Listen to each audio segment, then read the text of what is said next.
Hello student, आप सभी लोगों का महादेव जी की क्लास में स्वागत करता हूं। आज हम आपको पढ़ाने वाले हैं इल्तुतमिश के बारे में बताने जा रहा हूं। आशा करता हूं कि आप लोग स्वस्थ होंगे, अच्छे होंगे। चलिए आइए, आपके एग्जाम के बेस से कुछ इंपॉर्टेंट टॉपिक है जिसके बारे में हम आपको बताने जा रहे हैं। हमारा टॉपिक आज का है इल्तुतमिश। इल्तुतमिश का शासन काल कब से कब तक था? तो इल्तुतमिश का शासन काल 1211 से लेकर के 36 तक था। ठीक है। जिस समय इल्तुतमिश गद्दी पर बैठा उस समय भारत में कौन कहां कहां पे शासन कर रहे थे?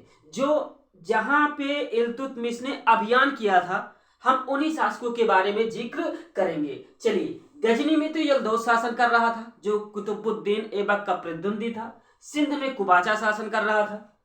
ठीक।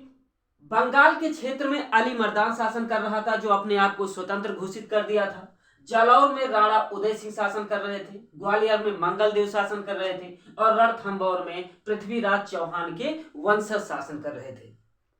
चलिए आइए थोड़ा सा इसके बैकग्राउंड में जाते हैं। तो कहानी कुछ यूं है कि कुतुबुद्दीन ऐबक की मृत्यु कब हुई थी? 1210 में हुई थी। कैसे हुई थी? लाहौर में चौगान खेलते समय, पोलो खेलते समय घोड़े से गिरकर उनकी मृत्यु हो गई थी। ठीक, कब हुई थी ऐबक की मृत्यु? पहला पॉइंट हमारा क्या है? ऐबक की मृत्यु 1210 में लाहौर में, 1210 में लाहौर में। नोट करते चलिएगा, बहुत सारे पॉइंट ऐसे हैं जो नहीं लिखा पाते हैं और आपके एग्जाम के बेस से इंपॉर्टेंट भी होते हैं। इसीलिए आप लोग जब भी बैठिएगा रफ और पेन लेकर के बैठिएगा। जो आपको लगे कि एग्जाम के बेस से इंपॉर्टेंट है, पिछले समय में क्वेश्चन पूछे जा चुके हैं, तो वैसे ही आप लोग उसको नोट करते चलिएगा। ठीक है। बात हम किसकी कर रहे हैं? कुतुबुद्दीन ऐबक की। ऐबक की मृत्यु लाहौर में पोलो खेलते समय, चौगान खेलते समय घोड़े से गिरकर उनकी मृत्यु हो गई थी। अचानक मृत्यु हो गई थी, इसीलिए ऐबक ने अपना कोई उत्तराधिकारी नियुक्त नहीं कर पाए थे।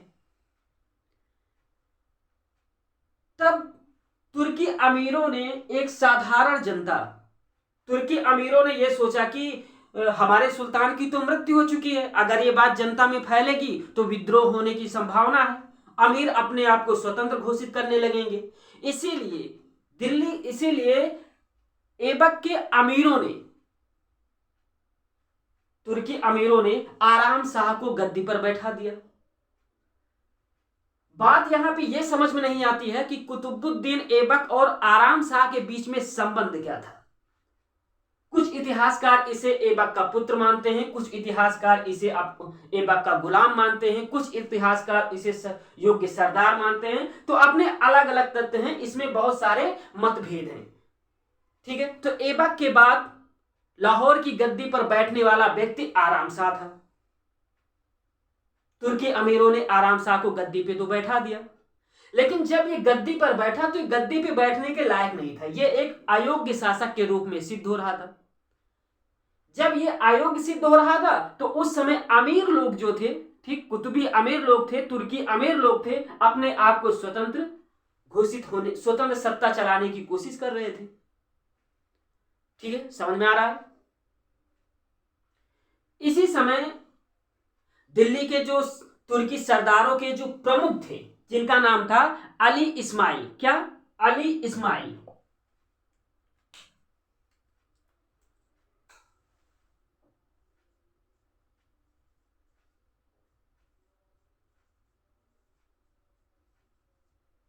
आराम शाह शासक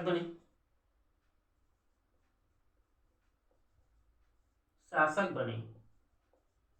इसने खाली 8 महीने तक शासन किया। कितने महीने तक? 8 माह तक। 8 माह तक शासन किया। ठीक, 8 माह तक शासन कौन किया? आराम शाह। इसी समय दिल्ली के जो तुर्की सरदारों के जो प्रमुख थे, जिनका नाम था अली इस्माइल। क्या नाम था? अली इस्माइल।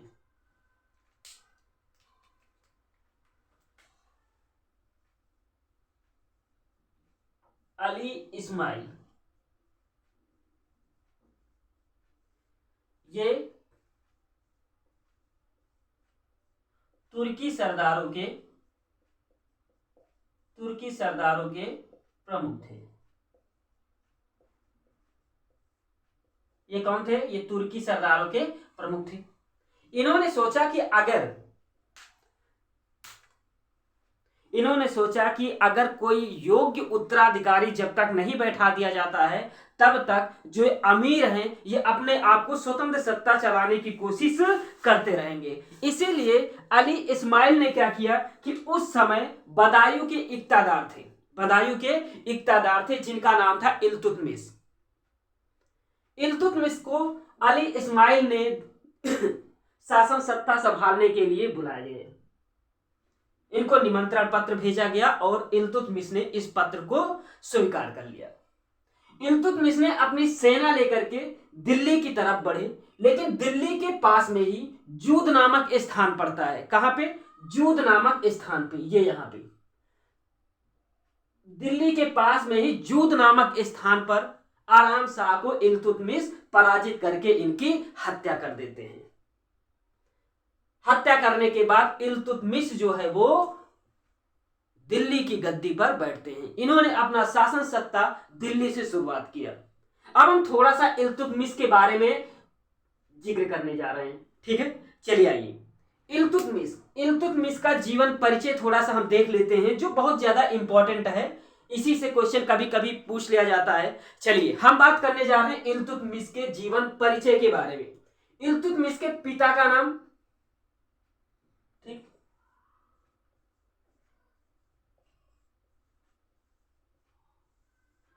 इल्तुतमिश पिता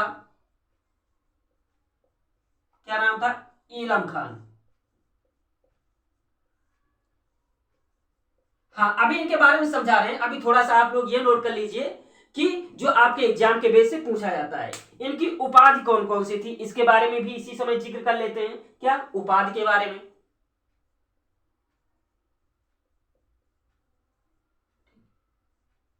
चलिए, इल्तुतमिश की जो उपाधि थी, ईश्वर की भूमि का रक्षक इसे कहा जाता था। क्या कहा जाता था? ईश्वर के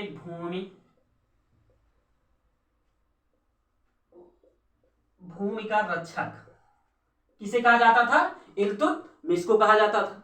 अमीर उल उमरा की उपाधि इसे दिया गया था। क्या? अमीर उल उमरा। अमीर उल उमरा की उपाधि किसे दिया गया था? इल्तुतमिश को दिया गया था। सुल्तान ए आजम की उपाधि भी इसी को दिया गया था। क्या? सुल्तान ए आजम।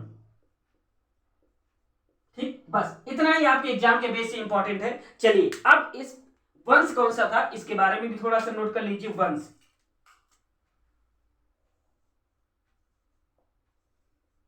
कौन सा था? शमसी वंश।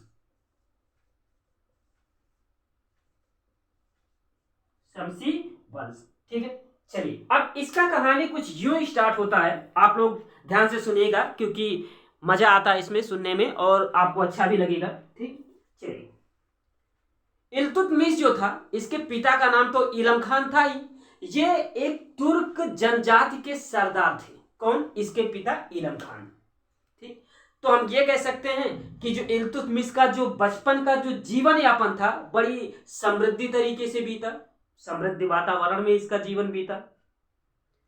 इल्तुतमिश जो था ये बड़ा योग्य और बहुत सुंदर था, इसीलिए जो इसके बड़े भाई थे इससे ईर्ष्या करते थे। किससे? इल्तुतमिश से।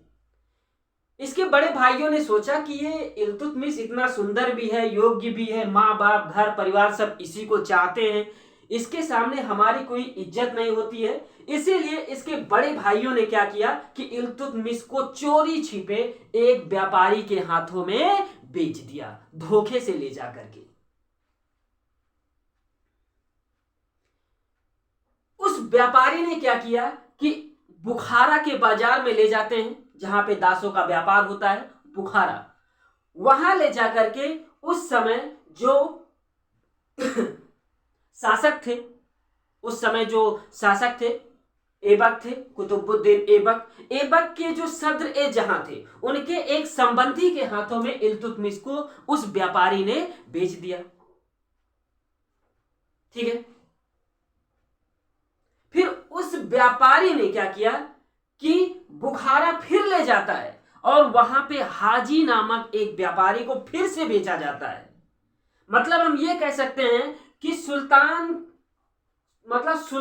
बनने से पहले जब ये दास के व्यापारियों के बीच के संबंध के समय इसको कई दासों ने खरीदा बेचा, कई दासों ने खरीद बेच करके तब ये जाकर के अंततः एक मोहम्मद गोरी के गुलाम ऐबक ने इसको खरीदा था। तो हाजी ने क्या किया,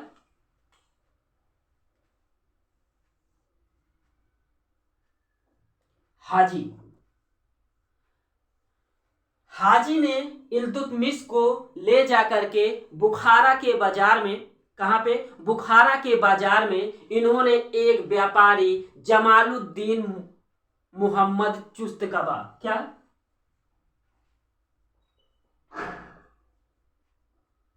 बुखारा के बाजार में, ठीक, कहां पे, बुखारा के बाजार में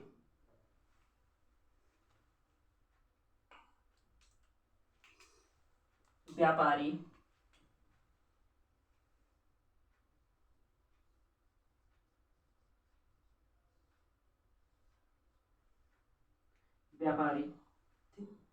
हाजी भी एक व्यापारी थे और बुखारा के बाजार में जमालुद्दीन मोहम्मद चुस्तकबा,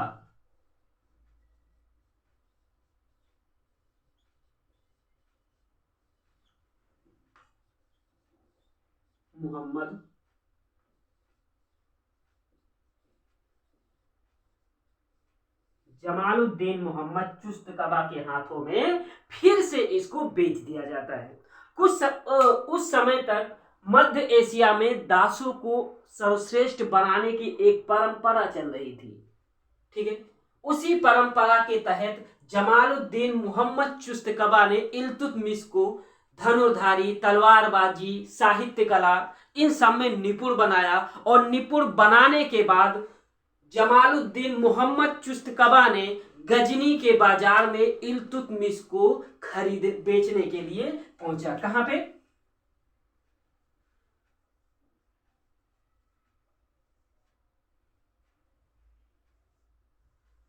गजनी के दास व्यापार में, दास बाजार में।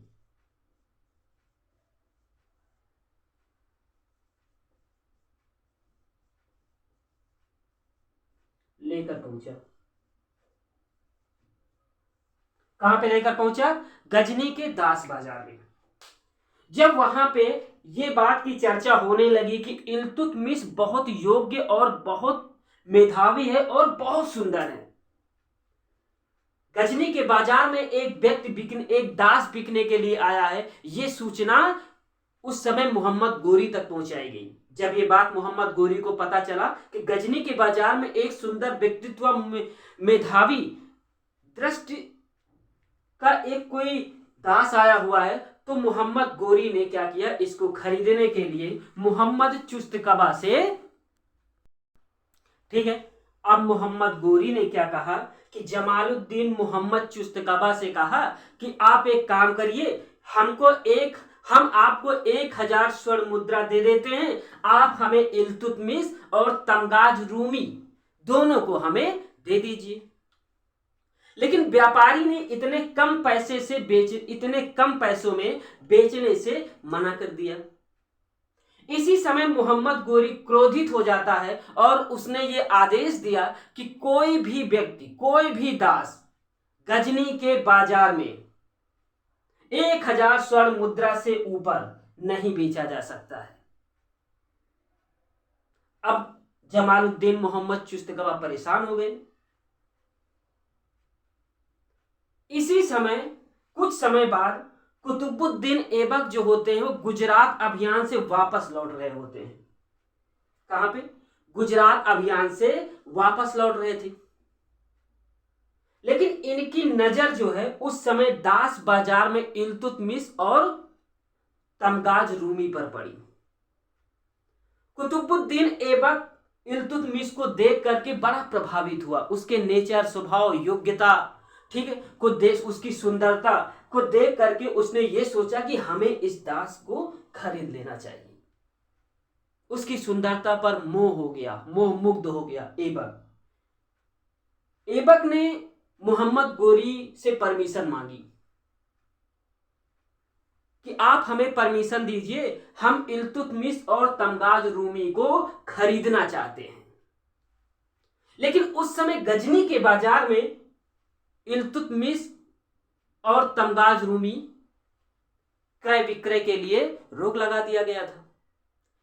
इसीलिए फिर मोहम्मद गोरी ने व्यापारी जमालुद्दीन मोहम्मद चुस्तकबा को आदेश देते हैं कि आप इन दोनों दासों को ले जाकर के दिल्ली ले जाइए। और दिल्ली में तब कुतुबुद्दीन ऐबक ने इल्तुतमिश और तमगाज रूमी को 1 लाख जीतल में खरीद लिया।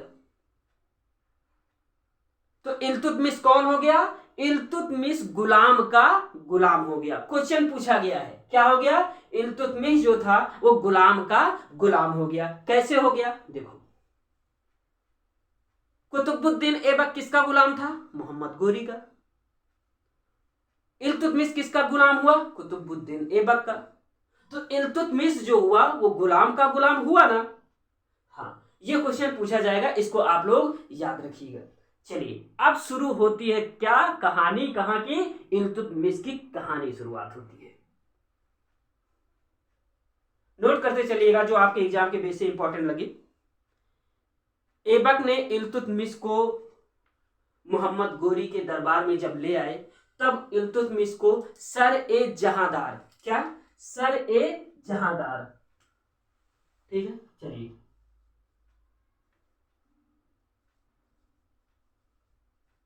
ऐबक ने सर ए जहांदार, सर ए जहांदार का मतलब अंगरक्षकों का प्रधान।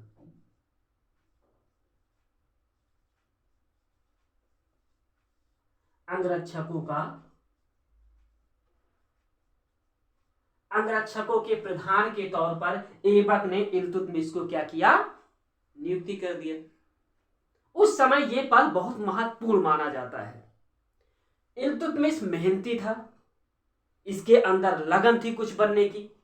इसने अपनी योग्यता के बल पर अमीर ए शिकार का पद प्राप्त किया आगे चल के। ठीक, किसका?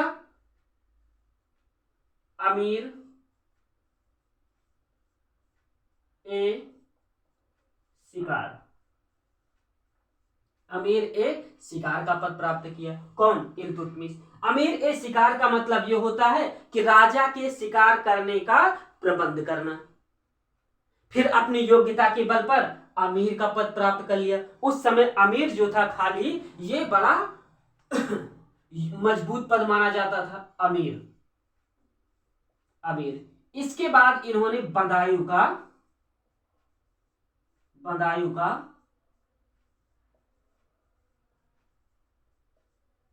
का इक्तादार नियुक्त किया गया था। ठीक, समझ रहे? जिस समय दिल्ली के अमीरों ने इल्तुतमिश को गद्दी संभालने के लिए बुलाया था, उस समय बदायूं का इक्तादार कौन था? इल्तुतमिश था। इल्तुतमिश की योग्यता और बहादुरी और सुदृढ़ व्यवस्था, सुदृढ़ तकनीकी को देखते हुए कुतुबुद्दीन ऐबक ने इल्तुतमिश से अपनी पुत्री का विवाह कर दिया। अब कुतुबुद्दीन ऐबक का दामाद और गुलाम दोनों कौन हो गया? इल्तुतमिश हो गया। समझ गए? चलिए, कुछ और आगे बढ़ते हैं, इसी कहानी को बढ़ाते हुए, समझ में आ रहा होगा। बदायूं का इक्तादार होने के बाद जब दिल्ली के अमीरों ने इल्तुतमिश को दिल्ली की गद्दी संभालने के लिए, इसके पहले लाहौर से शासन सत्ता कुतुबुद्दीन ऐबक ने किया था। आराम शाह ने 8 महीने तक लाहौर से शासन सत्ता किया था, शासन सत्ता संभाला था। लेकिन अब इल्तुतमिश को दिल्ली बुलाया गया है। क्यों? क्योंकि वहां पे कुतुबुद्दीन ऐबक के कुछ विद्रोही अमीर थे और आराम शाह के भी कुछ विद्रोही अमीर थे। इसीलिए दिल्ली में इल्तुतमिश को यहां से शासन सत्ता शुरुआत करने के लिए बुलाया गया। जब इल्तुतमिश दिल्ली पहुंचा तो दिल्ली में क्या हुआ कि दिल्ली के जो काजी थे उनका क्या नाम था, वजीह उद्दीन। ठीक, काजी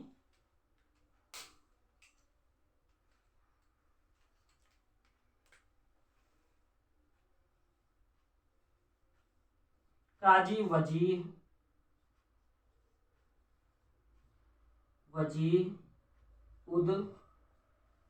उद्दीन, क्या नाम था इनका, काजी वजीह उद्दीन। काजी वजीह उद्दीन ने इल्तुतमिश को सुल्तान बनने के खिलाफ विद्रोह कर दिया। इनका यह मानना था कि जो इल्तुतमिश है ये एक स्वतंत्र मनुष्य नहीं है, क्योंकि ये दासों का दास है, इसीलिए हम इसका विद्रोह करते हैं। कौन विद्रोह किया, काजी वजीह उद्दीन ने इल्तुतमिश को गद्दी पर बैठने का विद्रोह किया। लेकिन जब इल्तुतमिश ने अपना एक मुक्ति पत्र दिखाया तब काजी ने अपनी दलील क्या किया, वापस ले लिया।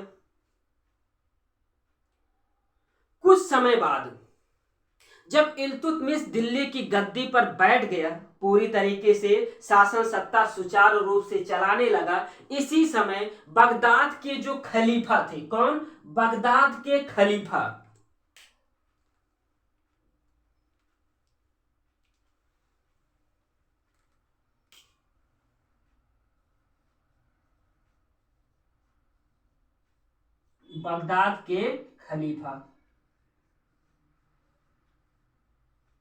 क्या नाम था उनका, बगदाद के खलीफा का नाम था अल मुंतसिर बिल्ला। क्या नाम था, अल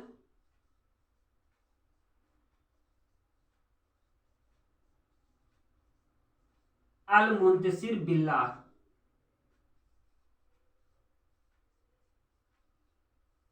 अल मुंतसिर बिल्ला ने क्या किया कि एक खिलात भेजा। खिलात का मतलब ये होता है कि आपको शासन सत्ता संभालने के लिए, ठीक, स्वतंत्र रूप से लाल वस्त्र भेजे जाते हैं। खिलात का मतलब पत्र भेजा जाता है कि हाँ आपको दिल्ली की गद्दी की शासन सत्ता हम स्वीकार करते हैं, आप स्वतंत्र रूप से दिल्ली पर शासन सत्ता चला सकते हैं, या दिल्ली सल्तनत का प्रथम सुल्तान का दर्जा हम आपको दे रहे हैं। ठीक है, बगदाद के खलीफा अल मुंतसिर बिल्लाह ने इनको एक खिलात भेजा और दिल्ली से शासन सत्ता चलाने के लिए एक मान्यता दे दिया। जब इल्तुतमिश दिल्ली की शासन सत्ता संभाल रहा था तो इसके सामने दो प्रमुख, इसका मानना यह था कि पहले तो हम या तो इस अव्यवस्थित शासन सत्ता को व्यवस्थित करें, या उस समय के जो प्रमुख विद्रोही थे जैसे गजनी के यल्दौज, सिंध के कुबाचा और बंगाल में अली मर्दान ने अपने आप को स्वतंत्र घोषित कर दिया था। तो इसके सामने दो प्रॉब्लम थी। पहली प्रॉब्लम थी कि जो हमारा शासन सत्ता है इसको मजबूत बनाया जाए, कि जो हमारे साम्राज्य के जो विरुद्ध जो विद्रोह कर रहे हैं, जो लगातार अपने विद्रोही प्रगति के यल्दौज और कुबाचा, ठीक, ये जो हैं इन लोगों ने दिल्ली की गद्दी की तरफ बढ़ना शुरू कर दिए थे। इल्तुतमिश ने अपने साम्राज्य को व्यवस्थित तरीके से सुचारू रूप से व्यवस्थित करने के बाद अपना अगला अभियान यल्दौज और कुबाचा की तरफ मोड़ा। चलिए गजनी के यल्दौज के बारे में बात कर लेते हैं। ये गजनी के यल्दौज, जब इल्तुतमिश दिल्ली में विद्रोही अमीरों के दमन में जब व्यस्त थे ना, तभी यल्दौज ने इल्तुतमिश को छत्र दंड राज चिन्ह भेजे थे। उसने, इसका मतलब ये होता है कि आप हमारी अधीनता में शासन करेंगे। अच्छा, उस समय इल्तुतमिश अपने आंतरिक विद्रोहों में व्यस्त थे, अपने साम्राज्य के अंदर के विद्रोहों का दमन कर रहे थे। इसीलिए इल्तुतमिश ने सावधानी पूर्वक यल्दौज के भेजे हुए छत्र दंड राज चिन्ह को स्वीकार कर लेते हैं, उसका कोई जवाब नहीं देते हैं। लेकिन जब अपने साम्राज्य के अंदर के विद्रोहियों को जो खत्म करने के बाद जब यल्दौज की तरफ मुड़े तो यल्दौज और इल्तुतमिश के बीच में 1215 और 16 में, कब 1215 और 16 में तराइन के मैदान में, तराइन का तृतीय युद्ध, याद रखिएगा तराइन का तृतीय युद्ध कब हुआ था, 1215-16 में। इसमें यल्दौज को बुरी तरीके से पराजित कर दिया जाता है। पराजित करने के बाद इल्तुतमिश यल्दौज को बंदी बना लेते हैं और बंदी बना करके कहां भेज देते हैं, बदायूं भेज देते हैं, जहां पर कुछ समय के बाद यल्दौज की हत्या कर दी जाती है। समझ में आ रहा है? तो इल्तुतमिश ने अपने एक विद्रोही यल्दौज को समाप्त कर दिया, बुरी तरीके से पराजित करके। ठीक है, ठीक है। यल्दौज का दमन करने के बाद इल्तुतमिश अब कुबाचा की तरफ ध्यान देता है, क्योंकि कुबाचा जो था सिंध के क्षेत्र में दोआब, भटिंडा, लाहौर, इन सभी जगहों पर जहां पर उस समय दिल्ली इल्तुतमिश अपना शासन सत्ता संभालता था, कुतुबुद्दीन ऐबक के कब्जे में ये क्षेत्र थे। और क्या किया, कुबाचा ने इन क्षेत्रों पर कब्जा कर लिया था। इल्तुतमिश ने क्या किया कि कुबाचा से लाहौर को जीत लिया। लाहौर को जीत लिया जब, तब कुबाचा क्या किया कि युद्ध मैदान को छोड़ करके भाग गया। लेकिन इल्तुतमिश हार नहीं मानता है और कुबाचा का पीछा करता है। मंसूरा के निकट में कुबाचा को बुरी तरह पराजित कर देते हैं। कहां पे, मंसूरा में।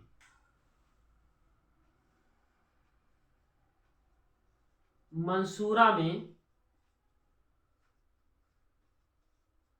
बुरी तरह पराजित हो गया। लेकिन ये बच निकलने में सफल हो गया। इसने उसके बाद फिर इल्तुतमिश दिल्ली पुनः वापस आ जाता है। वापस आने के बाद कुबाचा क्या करता है, अपने पुत्र बहराम शाह को संधि इल्तुतमिश से संधि करने के लिए भेजता है। लेकिन इल्तुतमिश इसकी बातों को अस्वीकार कर देते हैं और इल्तुतमिश इसके पुत्र बहराम मसूद को क्या करते हैं, बंदी बना लेते हैं।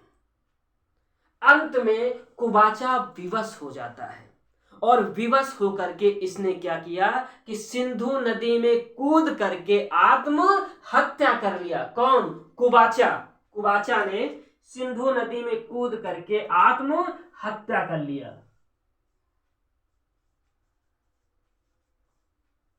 सिंधु नदी में कूद कर आत्महत्या कर लिया।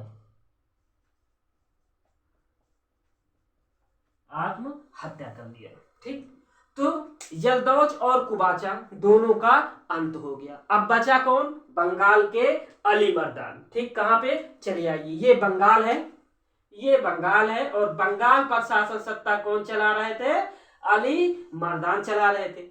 अली मर्दान ने क्या किया था कि कुतुबुद्दीन ऐबक की मृत्यु के बाद इन्होंने अपने आप को स्वतंत्र घोषित कर दिया था बंगाल में।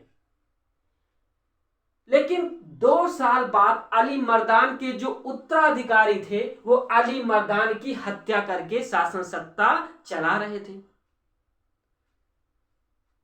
इनके पुत्रों, इनके उद्कारियों ने भी दिल्ली सल्तनत की अधीनता को त्याग दिया था, कर देना बंद कर दिया था और स्वतंत्र रूप से अपने आप को शासन सत्ता चला रहे थे। जब ये बात इल्तुतमिश को पता चली तो इल्तुतमिश ने अपना एक सैन्य अभियान भेजा।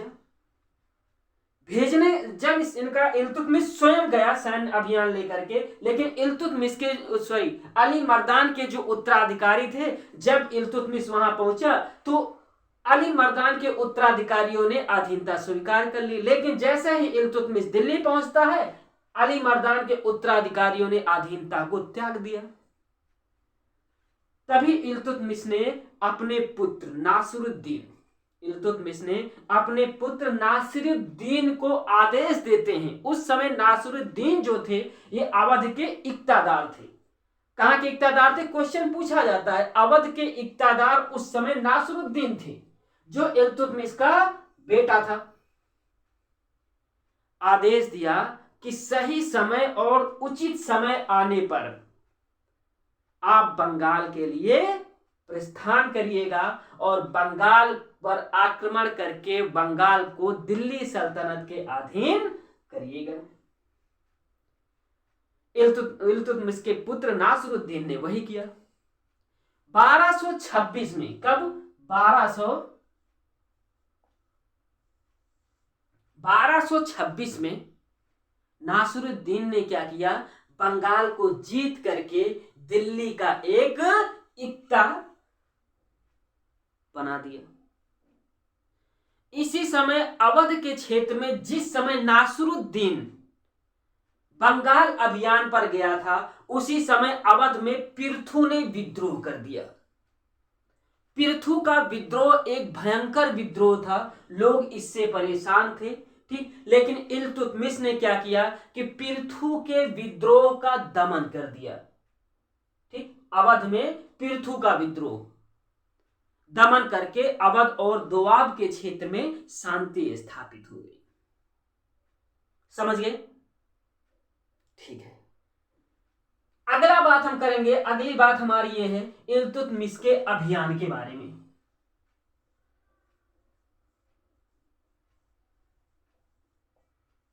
इल्तुतमिश के अभियान,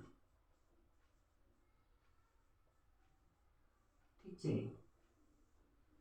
इल्तुतमिश के अभियान के बारे में, पहला अभियान इल्तुतमिश ने अपने साम्राज्य को सुदृढ़ और मजबूत और शासन व्यवस्था सुचारू रूप से जब चलने लगा, तो इल्तुतमिश ने जो उस समय स्वतंत्र हो गए थे, जिन्होंने अधीनता त्याग दिया था, फिर इन्होंने उनको दमन करने के लिए अपना एक अभियान शुरू किया। तो इल्तुतमिश ने अपना पहला अभियान रणथंभौर पे किया। कहाँ है? रणथंभौर, ये पड़ता है, देख लीजिए कहाँ? रणथंभौर, पहला अभियान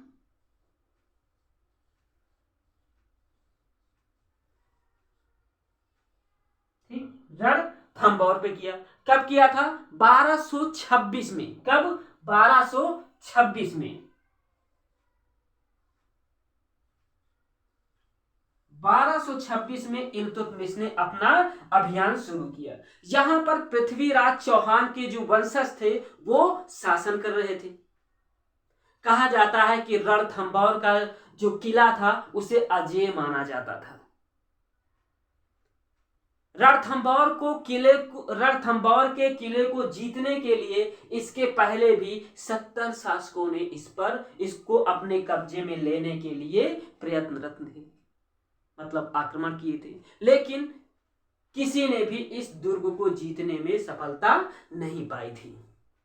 इल्तुतमिश ने रणथंभौर को जीत लिया और जीतने के बाद इसे अपने साम्राज्य में मिला लिया। पहला अभियान था ये। कब? 1226 में, याद रखिएगा। इल्तुतमिश ने अपना दूसरा अभियान कहां किया? जालौर में। कब? जालौर।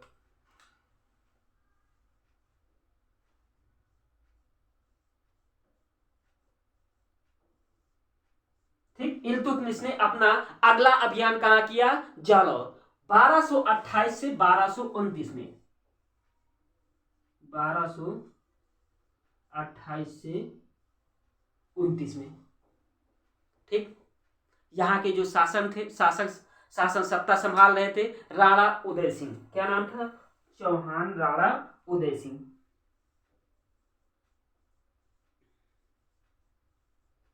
चौहान राणा उदय सिंह।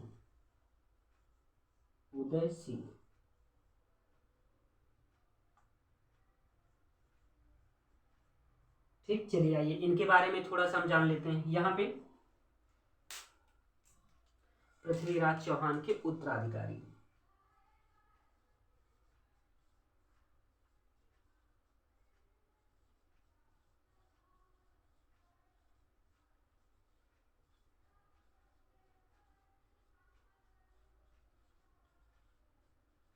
पृथ्वीराज चौहान के उत्तराधिकारी यहाँ पे शासन कर रहे थे।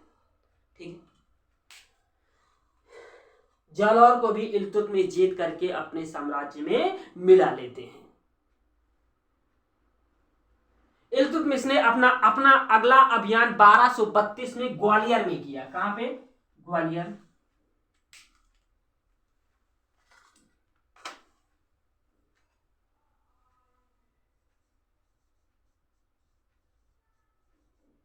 इन्होंने अपना अगला अभियान ग्वालियर में कब किया? 1232 में। कब? 1232 में। यहां पर उस समय जो शासन कर रहे थे उनका नाम था मंगलदेव।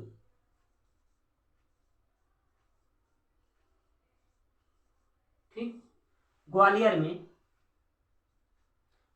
में उस समय, जिस समय इल्तुतमिश दिल्ली की गद्दी पर बैठा था, उस समय ग्वालियर की शासन सत्ता मंगलदेव संभाल रहे थे। लेकिन मंगलदेव ने अपने किले और ग्वालियर के दुर्ग को 11 महीने तक जीतने नहीं दिया। लेकिन 11 महीने बाद मंगलदेव ने क्या किया? इल्तुतमिश की अधीनता स्वीकार कर ली। चलिए, इल्तुतमिश ने अपना अगला अभियान मालवा पे किया। मालवा। ठीक। इल्तुतमिश ने अपना अगला अभियान कहां किया? मालवा। 1234 से 35 में। 1234 से 35 में किया। चलिए आइए थोड़ा सा इसके बारे में भी जिक्र कर लेते हैं। इल्तुतमिश ने यहां पर खूब लूटपाट किया। लूटपाट करने के बाद इल्तुतमिश ने अपना अगला अभियान यहीं से उज्जैन की तरफ मोड़ दिया और उज्जैन के प्रसिद्ध मंदिर महाकाल मंदिर को पूरी तरीके से ध्वस्त कर दिया। और यहीं पर जो लिंग और विक्रमादित्य की जो अष्टभुजी अष्ट धातु की जो मूर्तियां थी, इल्तुतमिश क्या किया? उसको लूट करके दिल्ली ले गया। दिल्ली ले जाने के बाद इल्तुतमिश कुछ समय अपने शासन सत्ता को सुचारू रूप से चलाता है और उसके बाद इसने अपना अगला अभियान खोखरों के विरुद्ध करता है। खोखरों के विरुद्ध जब अभियान पर बामियान की तरफ जब निकला था, उसी समय रास्ते में इसकी तबीयत खराब होती है और इसे फिर दिल्ली लाया जाता है और दिल्ली में ही 30 अप्रैल 1236 को, कब? 30 अप्रैल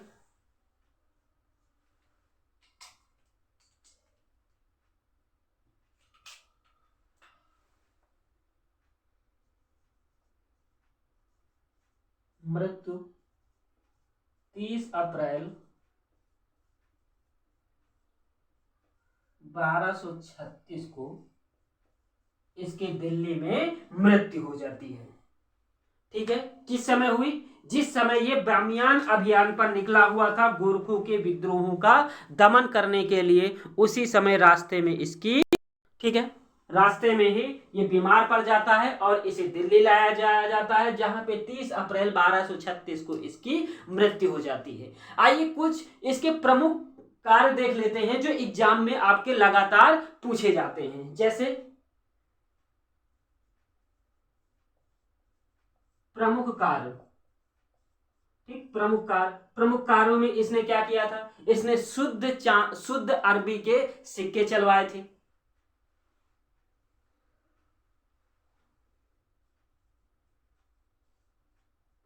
चांदी का टंका और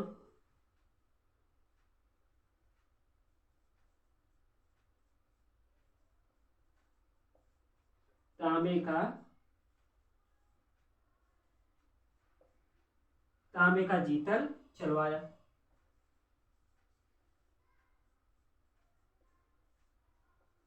तांबे का जीतल चलवाया था। चलिए आइए, इसने अतारकीन का दरवाजा,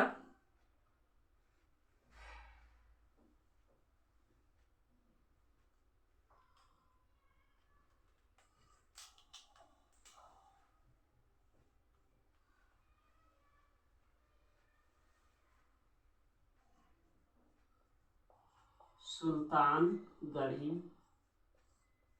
का मकबरा मकबरा बनवाया। ठीक,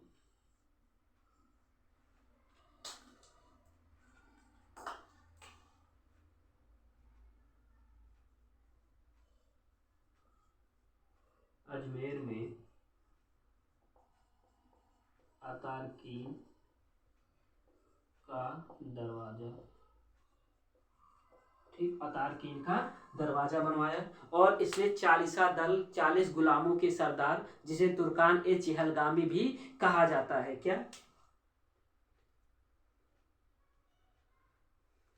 यहाँ पे लिख लीजिए।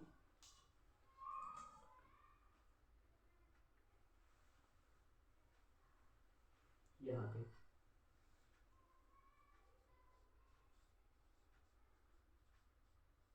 40 दल का गठन किया।